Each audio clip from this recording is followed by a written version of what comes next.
Freaky T wants to talk the national perception around the Sooners. Take a listen. Hey, Mr. PicKell, this is Freaky T from Soonerscoop.com, the Crimson Corner. Am I crazy for thinking these win projections and the national media's projections of Oklahoma's outlook is kind of wild? Or am I putting too much stock in Arbuckle and Mateer? I'm thinking last year, dude, if we just had an average offense, that's an 8-win team with a decent to good offense on that team last year. That a team probably 9-10 wins fighting for a playoff spot. If we can expect those two guys to just be decent at worst, how are we not going to win at minimum 8 games? Probably 9 or 10. Anyways, love to hear your take on that. I love the show. Love what you do. Thanks for stopping by the corner and soliciting this phone call. So Oklahoma fans, make sure you are subscribed right here. The more that you subscribe to the channel on these specific segments, if you're an Oklahoma fan or whatever fan you root for, or whatever team you root for rather, and you subscribe to the channel, that gives us intel that you want to see more of that content. So Oklahoma fans, if you want to see more stuff like this, go ahead and subscribe. We appreciate you for that.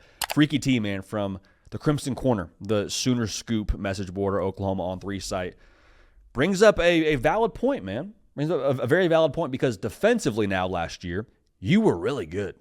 I mean, one of the better defensive units in the country, right? Offensively, it was Wrigley's Believe It or Not, man. You never knew what you were getting every single week from that side of the football.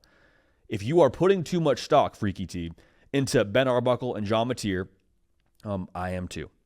We are too. So if that ship goes down, we're like the Titanic, man. We're playing the violin as that thing goes down with you, brother. That's where we're at right now. Last year, though, I was not on this same wavelength. I mean, infamously, I said I think they're going to win 6 games.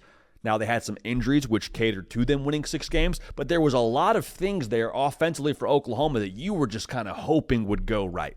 You put that raft together, you tie it up with bamboo, and you got your sail made out of a bed sheet, and you pushed that thing off into the monsoon that was the SEC, and it went how it went. You were hoping Jackson Arnold would be ready. You were hoping a new OC would be ready to roll, and just offensive line, 5 new guys. It wasn't that cohesive. You have a lot of continuity here, at least at quarterback to OC to quarterback's coach, John Kuzier. There's a lot there where you say, okay, we don't have to hope quite as much. We can bank on a few things here.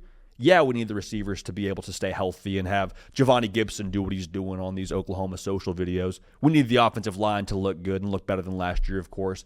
But there's a lot of clues. In addition to the things you bank on, there's a lot of clues to provide some more confidence. I keep saying this because I think it's just so noteworthy. Nobody is tippy-toeing around John Mateer being a dog. Everyone in Norman is like, yeah, he's a dude, man. He is an absolute baller.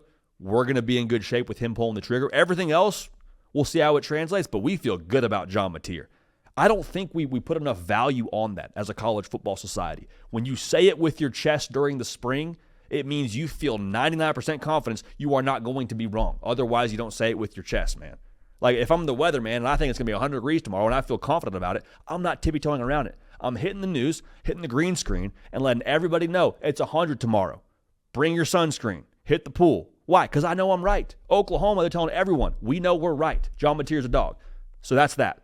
Now, if you're an Oklahoma fan, we said this on the show in a clip-out video the other day, you're actually at a point now, it's kind of nice, it's going to come down to the defense if John Mateer is who we all believe he's going to be. How nice is that? If I told you after you lost to Navy, hey, next season will depend on what your defense is. And oh, by the way, Brent Venables is calling it. Okay, we can work with that. Isn't that kind of what you would want at this point in the college football calendar year? You're saying, can a Brent Venables defense be good enough for us in 2025? Okay, I want the pressure on my defensive head coach, arguably the best defensive mind in college football. I want that. Guess what? He wants it too. There's a reason why he called for the ball in the post and said, let me call the defense, baby. Give it to me. He wants that pressure. He understands what it is. I think that the schedule for Oklahoma, paired with Brent Venables and what he brings to the table as a defensive coordinator, sets up kind of nicely. Because the schedule is brutal. We'll talk about that. But 6 of the 9 Power 4 opponents that Oklahoma is going to play will have a new starting quarterback than they did a season ago. Like you get Bryce Underwood potentially, if not him, Mikey Keene for your second game of the season. Jackson Arnold, you get him, and he's a guy that I think Oklahoma has to feel some confidence against. No shade on Jackson Arnold. Like Arch Manning, you think he's going to be great? No guarantee. You go down the line here, man. Like Oklahoma defensively should be able to cook up a few curveballs for these new quarterbacks, in a lot of cases, youthful quarterbacks. I'll take that every single time if I'm Brent Venables. Every single time. Now, the schedule sucks. No way around it. We showed you the schedule. The schedule sucks. But honestly, it's weird to say this time last year compared to now, I don't worry about Oklahoma on paper nearly as much as I used to.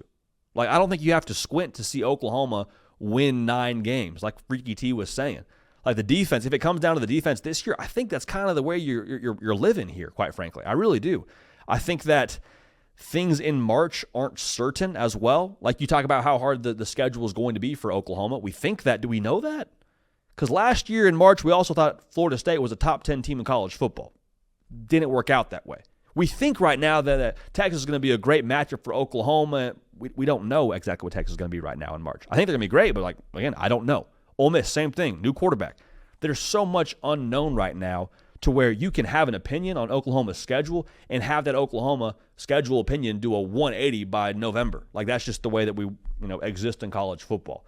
So the point in all of this, Freaky T, to drive it home here, if you are off base here on your thought around how good Oklahoma can be in 2025, we're right there with you. The current win total, I should have led with this, but we'll say it now. The current win total projection for Oklahoma is 6.5 in Vegas. Notably, down a full game from last year where they were projected to win 7.5.